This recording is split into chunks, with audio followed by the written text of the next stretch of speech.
sõida tasa üle silla, see on nii ühemõtteline, et sellel polegi mõtet. Ta on ju kõigile teatud tsitaat. Võib-olla kõigil ei ole meeles, et ta on Kalevipojast tegelikult see rida. Kreutzwald juba tuli meil siin hommikul mängu ja paljud tegelased ja mõisted on meil siin juba täna mängu tulnud, nii et minul on seda lihtsam. Ja nüüd, kui me oleme siin tõesti hommikust saadik kogenud rammusat ja tummist ajalooteadust, siis ma saan aru küll, miks Marge mind siia täna kutsus, et oleks päeva lõpuks midagi hõredamat ka. Aga ma tahaksin alustada hoopis kaugemalt, kui siin oli juttu nüüd sellest, et need Londoni mudassorkijad, väga huvitav rahvas, väga põnev traditsioon. Neid võiks ju kutsuda ka järelnoppijateks.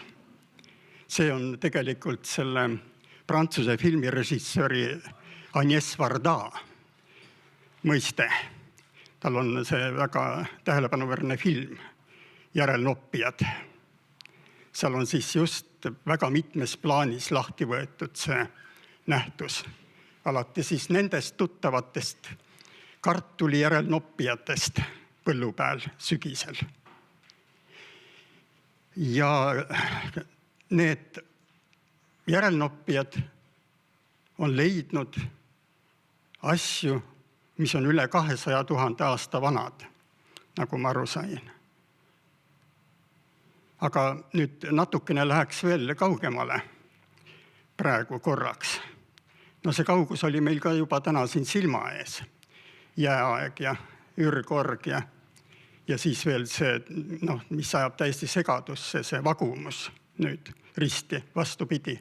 Peame hakkama vaatama Tartu linna ja seda maastikku. Et segadus on 100 kraadi, nagu ütles hea vana sõber kunstnik Valve Janov sellisel puhul. Tahaksin rääkida sellisest inimesest sissejuhatuseks, kelle nimi oli Elga-Mark Kurik, geoloog ja paleontoloog. Ja täpsemalt siis paleoihteoloog. Aga tema lugu on ilmselt üks säravamaid meie teadusloos üleüldse. Tema leiud, tema mõned olulisemad leiud seisid riiulitel oma pool sajandit, oma 50 aastat, enne kui nad teadvustusid tõeliselt, mida nad endas peidavad. Õnneks ta elas piisavalt pika elu, et ise ka kõike seda kaasa elada, oma seda rahvusvahelist kuulsust. Ja ma ei imesta, kui meist vähesed tegelikult teavad tema nime ja tema tööd, aga ometi on ta üks kuulsamaid Eesti soost teadlasi maailmas. Ja tema see põhiline uurimisala ja huviala oli Devoni ajastu, rüü- ja kilpkalad. Nii et kalad tulevad mängu. Täna nad on juba olnud ja nad on seal all näitusel ka ilusti olemas Langebrauni väljaandes. Õnneks mitte ehedal kujul, aga just need Emajõe kalad. Ja rüü- ja kilpkalad, need olid siis natuke varem, 380 miljonit aastat tagasi. Nii et tõesti ei kujuta, ei oska kujutada seda aega. Aga ilmselt see Elga-Mark Kurik juba oskas. Ja ta leidis üles, ta Eestis käis ta uurimisretkedel väga palju, aga mitte ainult Eestis, ka Venemaal ja mujal maailmas, kui sai. Nii et, ja see puutub ju siia Emajões, et kui Marge vaatab, et mis see nüüd siis Emajõesse ja kunsti puutub, siis kannata natuke. Et need kalmistu paljandid, Aruküla koopad, siit hakkab see peale ja jõuab siis välja sinna Piusa jõe äärde ja nõnda edasi. Ja rüü- ja kilpkalad tõepoolest väga põnevad tegelased, ka selle poolest, et seal hakkas midagi tekkima ilmselt, et nad enam ei olnud rahul seal vee sees olemisega. Ja hakkasid midagi leiutama, et kuidagi ronida sealt kuivale maale.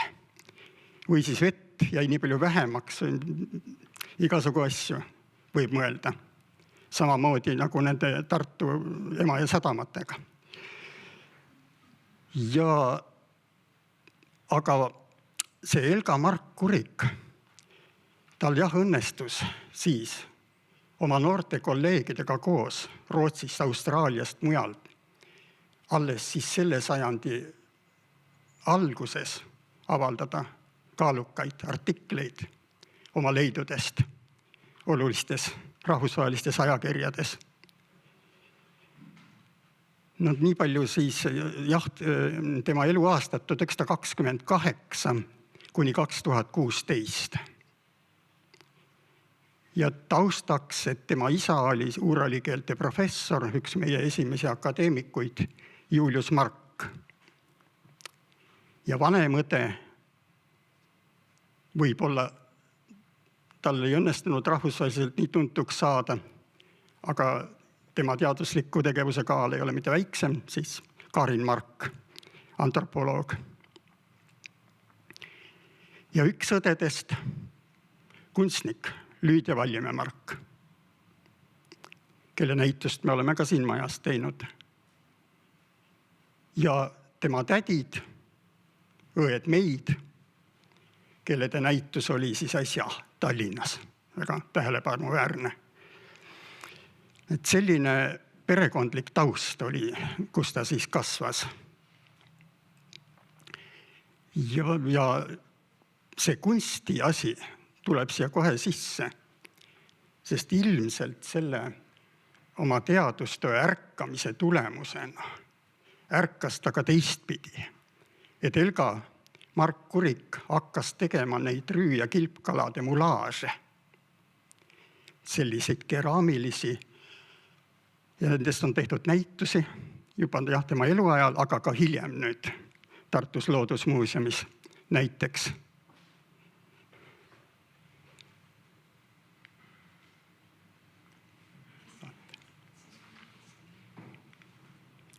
Näed. Üks on siin teie ees. Ja nüüd tulebki see üks põhiküsimus, mis on need piirid. Üks piir on siis, et mis on siis teadus ja mis on kunst. Ja see ongi see üks igipõline piir ja väga huvitav piir, sest mõnel ajal on kunst ka täitnud teaduse ülesandeid. No kas või näiteks sel ajastul, kui ei olnud fotograafiat, siis need portreed on ju tihti ainukesed kujutused, mis meil on olulistest inimestest ajaloos. On just see kunstniku ettekujutus. Meil ei ole seda tõsikindlat teadmist. Meil on kunstniku ettekujutus. Ja siis on üks asi, mis võib ka juhtuda, et me hakkame ootama kunstnikult rohkem, kui me peaksime. Ja see on isegi ohtlik. Kui me hakkame vaatama teda kui ajaloo kujutajat, fakti andjat, tema käest ei saa seda nõuda sellisel moel. Sest ei maksa unustada, et kunst on ikkagi iseseisev nähtus kogu selle teaduse sees ja kõrval. Aga rüü- ja kilpkalad. Ja eriti tähelepanuväärne on see, et nagu te näete, on see kala ju värviline. Aga kas te olete näinud mõnda värvilist luud? Nojah, tal on mingi oma koltumuse aste igal ühel, loomulikult. Aga kust tulevad need värvid? Kas meil on mingit teadmist sellest? Mis värvi olid mingid elukad kunagi?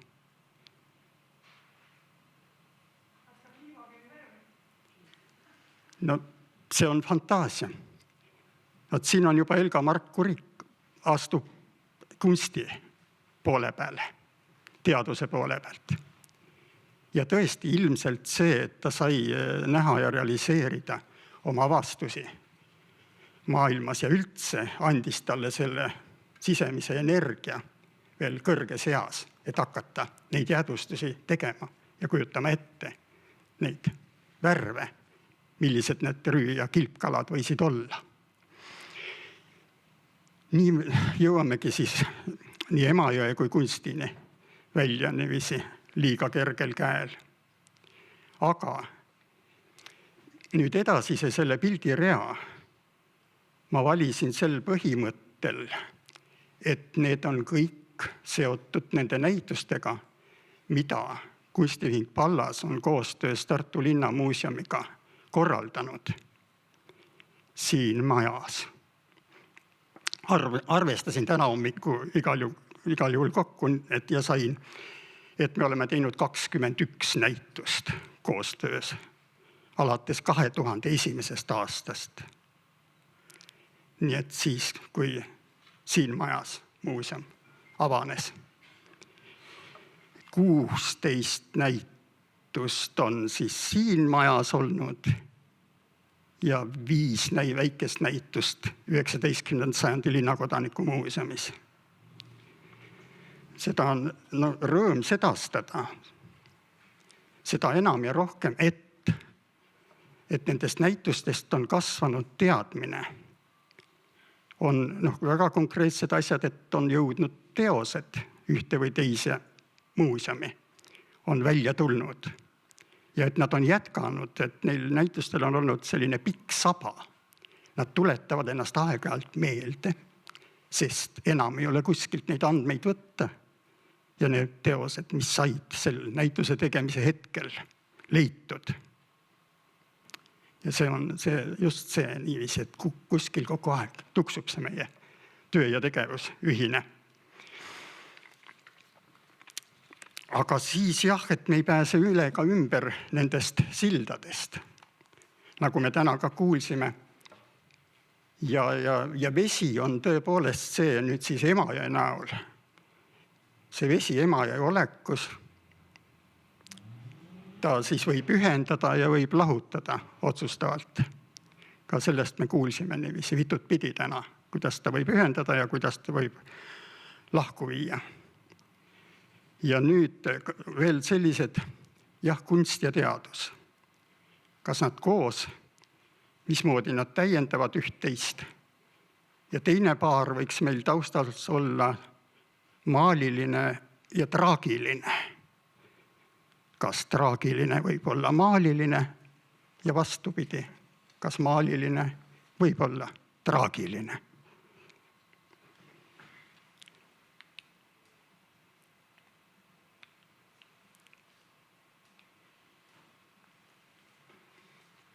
Hilda Kandron, kellest on võib-olla natuke rohkem nüüd kuulda olnud kui muidu, kuna Eero Epner ta üles korjas ja oli Tallinnas 2 näitust järjest.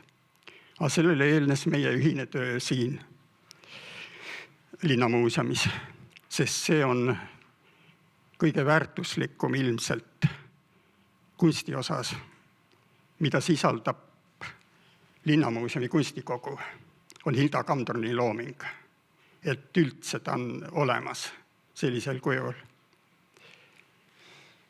Ja see on üks nendest teostest, mis jõudis siis muuseumi selle meie näituse tegevuse äratusel. Üks tähelepanu väärsemaid haakub ju väga hästi täna nende eelnevate piltidega, mis siin on olnud. See ei ole ju võimalik, see pilt, kui nii võtta. Need asjad ei saa ju olla ühe pildi peal. 3 silda Emajõel. Nii et tõesti, see on ajaloo fikseering. Kivisild on õhku lastud juba esimest korda, 1941. Nii et 9. juuli varahommik 1941 on selja taga. Ja kusagilt Kauba tänava kandist, nagu Hilda Kamdron ise on märkinud, on ta siis selle vaate niiviisi kujustanud, nagu mingi vana gravüür. Nii et ühtepidi dokument, aga läheb kunstiks kätte. Ja see ongi kõige põnevam, kui dokument läheb kunstiks kätte. Hilda Kamdron võib-olla isegi nüüd nendest viimaste käikude varal ongi see, kes on natukene kannatanud, et teda on hakatud rohkem pidama mingisuguseks teaduse ja ajaloo allikaks ja fikseerijaks. Aga just tema puhul ongi see, et ei maksa unustada, et ta on üks isenäolisemaid Eesti kunstnikke kõigest sellest hoolimata, mida konkreetselt me tahame seal näha. No igatahes siit võib nii mõndagi eset ja hoonet ära tunda. Ja kogu see Emajõe loogelisus, Emajõgi ongi see olemus, et ta ei ole kanal, mingi sirge kanal, nagu mõnes linnas on. Sellepärast ei saa üldse Tartut vaadata nii nagu mõnda teist linna või ka kavandada ehitusi ja asju, sest ikkagi on see põhiolemus, on see maokujuline looklemine. Ja et see esile tuleks, see on see Tartu võlu. Et seda ära ei tapetaks ega lamestataks. Loodame parimat. Nii et maaliline võib olla traagiline, juba selle pildi pealt on näha.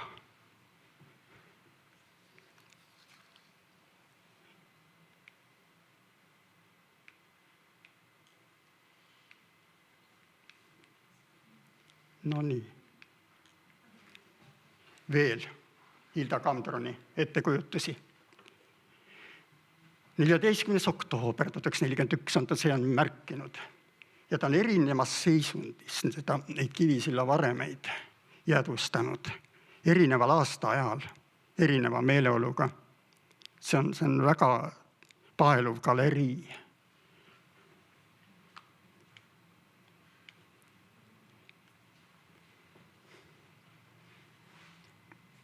See on mul üks lemmik, udupilt, tõeline.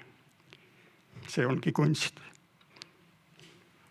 Ja siis sellised pliiatsijoonistused, kus asi läheb päris metsikuks kätte.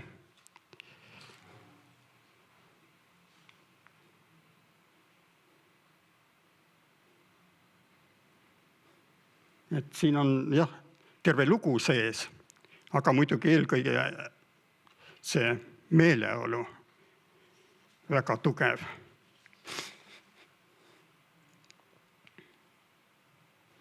Veel hullem. Aga see on nüüd Ida Antonagu, keda võib-olla ka praegu palju ei teata, kes on päris mitmekülgne kunstnik.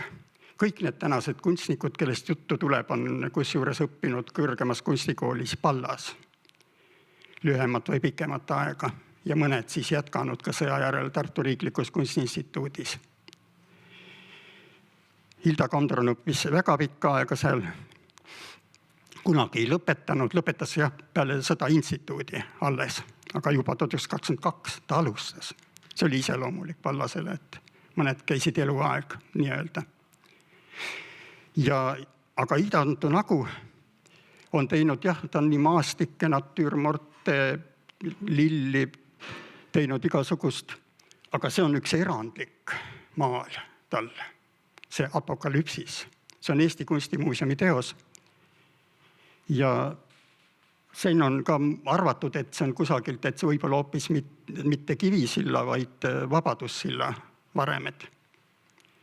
Aga see ei olegi enam justkui kõige tähtsam selle pildi puhul, vaid see seisund, see, mis siis toimus kusjuures siin peegeldub see, mis toimus inimese sees, kõike seda tajudes ja nähes.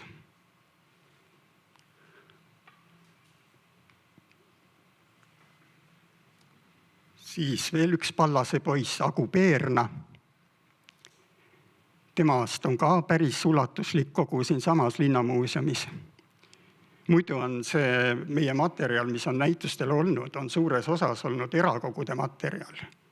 Et see ongi olnud see asja mõte, et leida, mida ei ole nähtud ja tuua käibesse. Aga siit on, mida me saame siit teada nüüd ajaloole, 1949. Et siis olid need varemed veel sel kujul olemas. Aga nad olid veel 10 aastat hiljem ka mingil kujul paista jões, siis kui hakati seda kaarsilda ehitama. Ja see on näha ühelt Elmar Kitsemaalilt jällegi ilusti.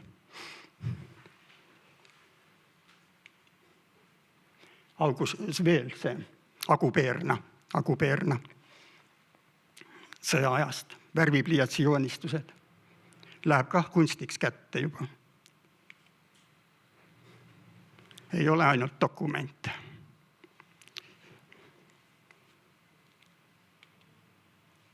Ja eriti veel see, jällegi üks mul lemmikud, udupilt, linoollõige.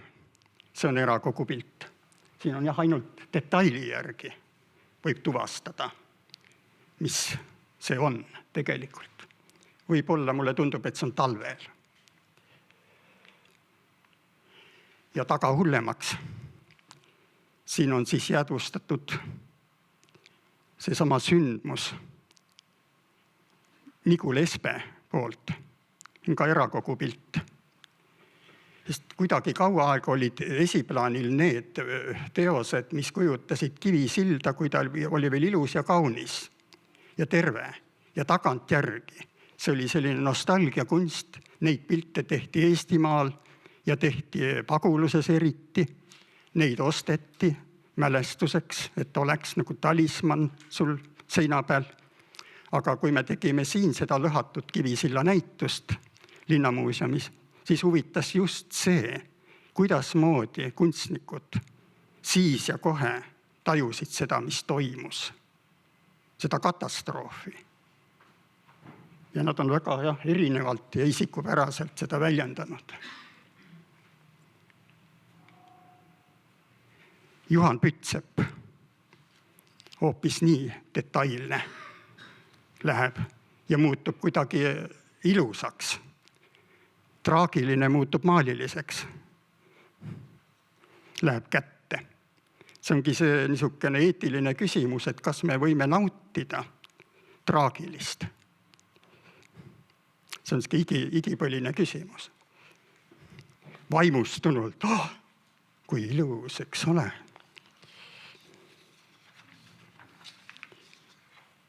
Ja järjest ilusamaks läheb. Ellino Raiki. Millised varemed, eks ole. Millised suurepärased varemed. Leppo Mikko. Pallase poisid ja tüdrukud.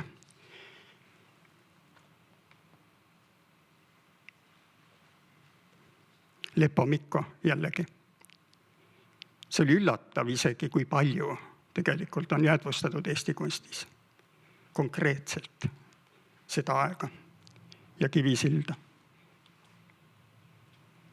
Varmo Pirk, üks tundlikumaid nendest noortest kunstnikest, kes just teise maailmasõja ajal endale nime jõudsid teha ja läks 45 kohe vangi 54. aastani.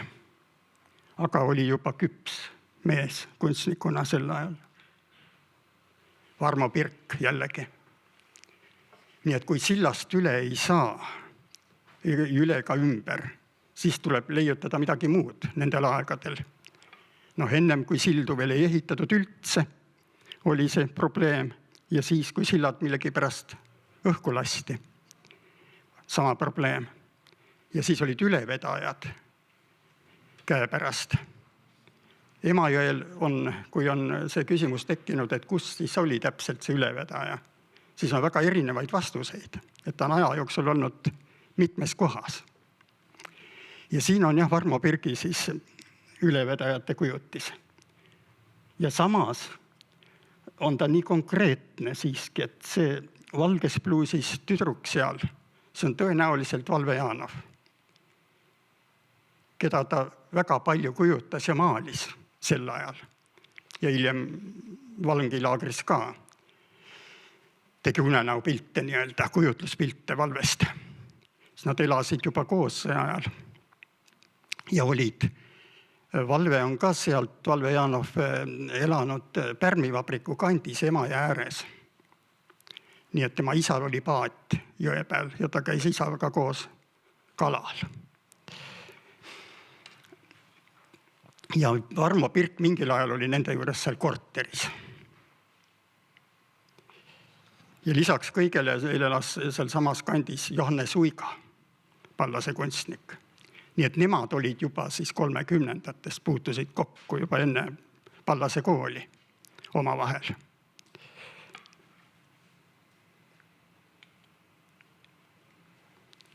Ja siis, kui juba inimesed mängu tulid, inimene on alati mängus kusjuures, sest ärge unustage seda ära, et kunstnik on alati olemas, kui ta maalib. Kuigi ta ennast pildile ei pane või kedagi teist, aga ta on ise juures. Tema käed ja silmad on mängus kogu aeg. Nii et see on niisugune petlik on see, et kui inimest ei ole pildi peal. See ei pruugi midagi tähendada. Hobuselaat, Kaja Kärner. Üks Kaja Kärneri alguse aegade teoseid, kus on juba näha, kui äge maalija ta on. Põhiliselt Aado Vabe õpilane, see paistab siit ära ka. Kaja näitus oli just nüüd äsja seal Adamson-Eeriku muuseumis. Siis kui Tallinn avastas endale Kaja Kärneri.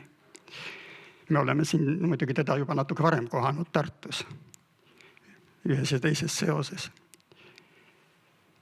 Ja laadad, turud, jõe ääres enamasti ikka läbi aegade erinevates kohtades. Juba Suurturg nime poolest ütleb seda. Ja hobuselaat oli siis ilmselt ja sageli oli ta teise suurema laada üks osa. Näiteks lihavõttelaat. Leidsin ühe sellise kirjelduse 40. aastast. See Kaja Kärneri kujutis on siin 1946 kuskil kohe sõja järel siis. Nii et siis need laadad sellisel moel toimisid edasi. Aga 40. aastal on niimoodi kirja pandud kirjeldus Postimehest. Kaubarohkeks kujunes seekord hobuste laat, kuhu oli müügiks toodud üle 200 hobuse. Hobuste hinnad eelmise laadaga võrreldes olid tõusnud, eriti just paremate tööhobuste osas. Parematest tööhobustest küsiti olenevalt vanusest ja väljanägemisest 400 kuni 650 krooni. Keskmiste tööhobuste hind kõikus 200 ja 350 krooni vahel, kuna viletsate ning nahaloomade eest makseti 20 kuni 120 krooni. Tehingute tegemisega oldi aga tagasihoidlik. Elavamat ostumüügitehingute tegemist võis tähele panna keskmiste tööhobustega, kuid kallimate hobuste järele oli nõudmine väike. Aga ikkagi 200 hobust seal lihavõttelaadal Emajõe ääres. Muljet avaldav. Neid hobuselaada kujutisi on teistelgi kunstnikel peale Kaja Kärneri.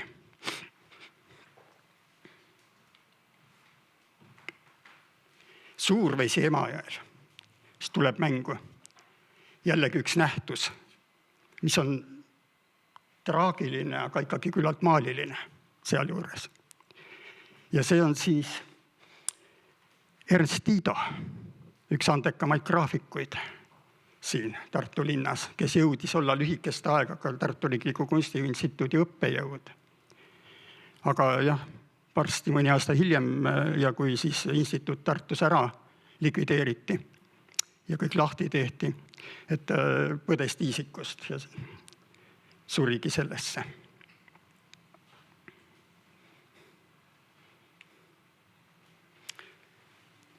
Ja nüüd siia selle monokroomse pildi taha niisugune hästi värviline.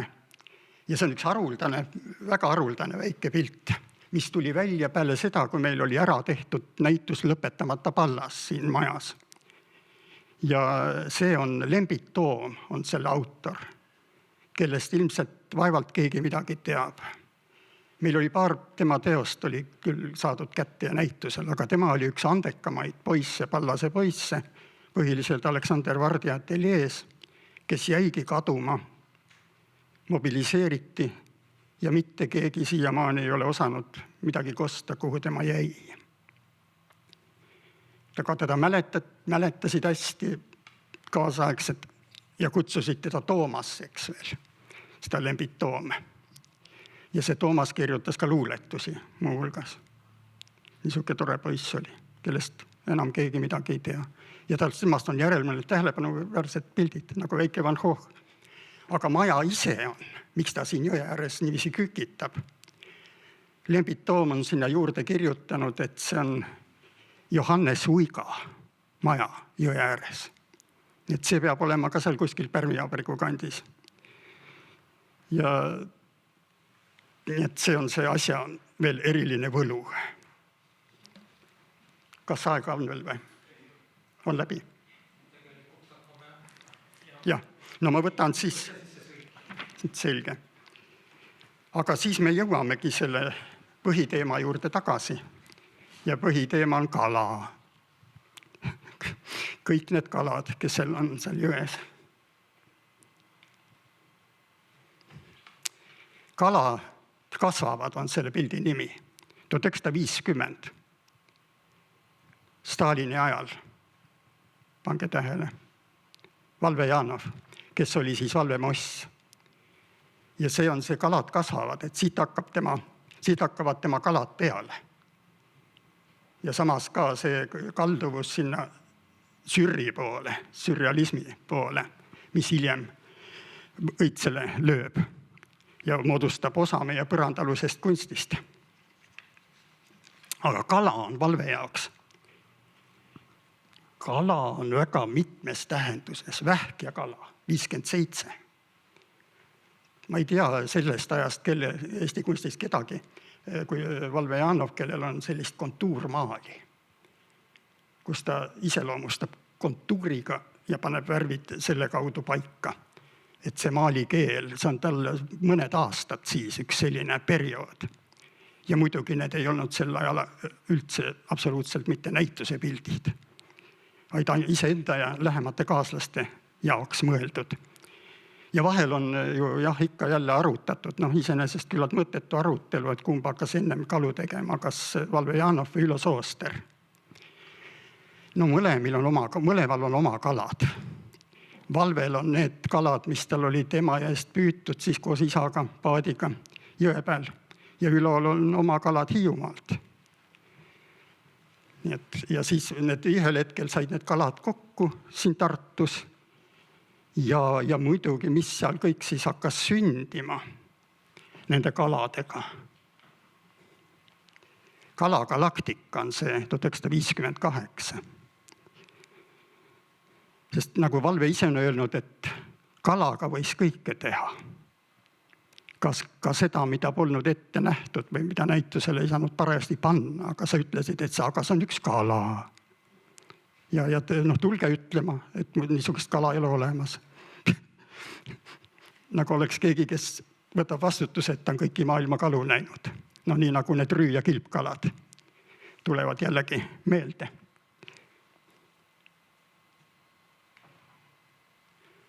Ja siia maale välja 63 talvekala,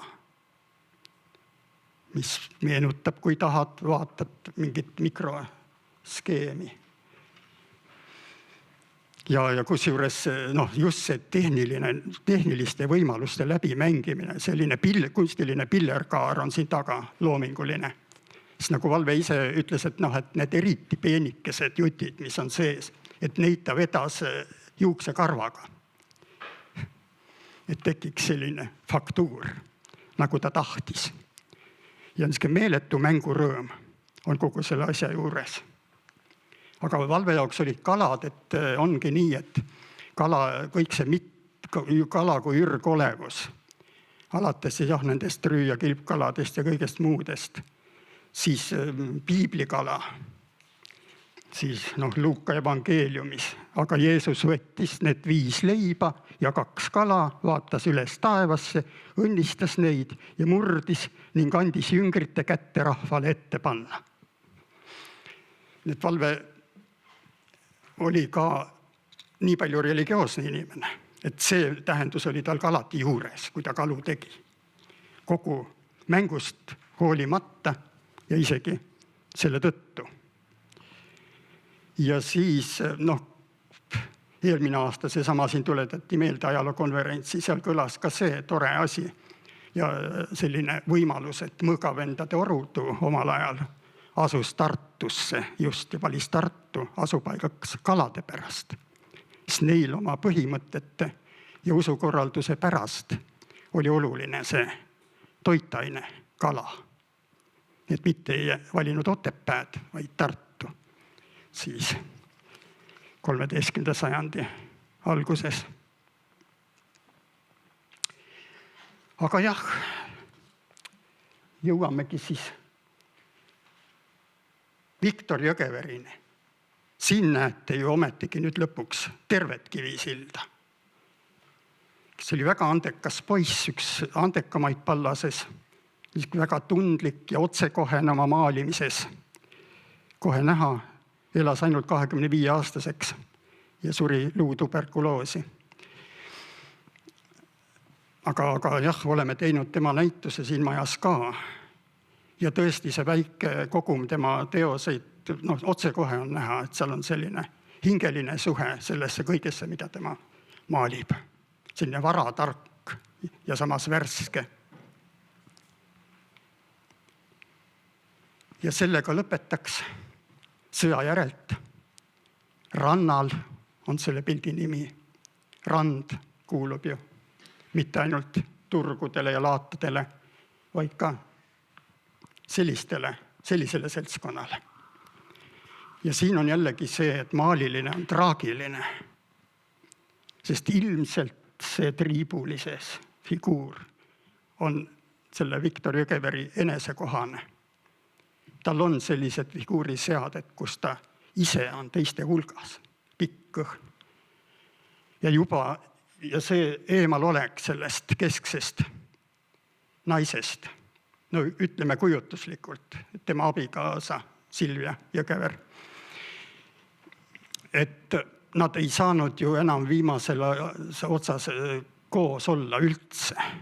See Viktor oma haiguse tõttu oli pojast ja naisest lahus, pidi elama lõpuks. Aga jah, see värskus, mis siin see on, annab talle sellise igavikulise mõõtme. Nii et meil see oligi laenatud Heidi Talvikult, tema näituse pealkiri. Igavesti salmimata laul mu lõikuskuust. Kõlas kokku see aeg ja just see loominguline saatus ja üldse elukäik. Ja siis sõida tasa üle silla. Ja tuletan meelde Kalevipoja 9. loost. Sõida tasa üle silla, tasaselt läbi tänava, käisa tasa külast läbi, peidul talu peredesta, veere sala üle vainu, varjul läbi vaarikusta, salamahti läbi soode, peidul läbi põõsastiku, vanema õuevärava.